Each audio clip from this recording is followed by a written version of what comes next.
বাঙালি বধূর সাজে ব্রাজিলিয়ান তরুণী বিয়ে করল নবদ্বীপের কার্তিককে। আর 5টা সাধারণ বিয়ের মতোই বাঙালি বধূর সাজে সেজে সুদূর ব্রাজিল থেকে আসা তরুণী নবদ্বীপের পাত্র কার্তিক মণ্ডলের সাথে বিবাহ বন্ধনে আবদ্ধ হলো।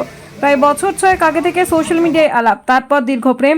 আর প্রেমের টানেই সুদূর ব্রাজিল থেকে চৈতন্যভূমি তীর্থনগরী নবদ্বীপের ফরেস্ট ডাঙ্গায় ছুটে এসেছেন ব্রাজিলিয়ান তরুণী। সম্পূর্ণ বাঙালি রীতিনীতি মেনে বাঙালি বধূর সাজে দু চোখে পান পাতা দিয়ে ঢেকে বিয়ের পিঁড়িতে বসলেন ব্রাজিলিয়ান তরুণী। গান্ধর্ব মতে শুভ দৃষ্টি থেকে শুরু করে হস্তবন্ধন, মালা বদল থেকে সিঁদুর দান সবটাই হলো। যদিও মাঝে মধ্যেই ভাষার সমস্যার জন্য থমকে যেতে হয়েছিল পুরোহিত থেকে শুরু করে নববধূকে।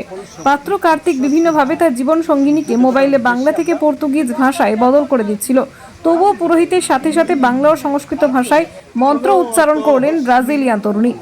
তিনি ব্রাজিল থেকে ভারতে এসেছেন, তারই মধ্যে কিছু কিছু বাংলাও শিখেছেন। বিয়ে করে খুব ভালো লাগছে, কথাটিও জানাতে ভুললেন না নববধূ ম্যানুয়েলা আলভেস দা সিলভা। আজ আমাদের বিয়ে, আমি কোন করছি? Your name? Manuela Alves da Silva, You come from? Brasil. Ready? আজ আমাদের বিয়ে সম্পূর্ণ হলো এবং সনাতনী হিন্দু ধর্ম মতে আমাদের বিয়ে সম্পূর্ণ হয়েছে। সারাদিন গায়ে হলুদ অধিবাস, যেমন সব বিয়ের যা যা নিয়ম নীতি থাকে সব মেনে বিয়ে সম্পূর্ণ হলো। সম্পূর্ণ হয়নি, এখনো হবে। মানে একেবারে শেষ লগ্ন। হ্যাঁ, অনেক খুশি, অনেক। আজকে কি পূর্ণতা লাভ করলে? হ্যাঁ, কত বছরের প্রেমে? পূর্ণতা যখন সারা জীবন থাকবে তখনই তো লাভ হবে। এখন পূর্ণতা লাভ হবে,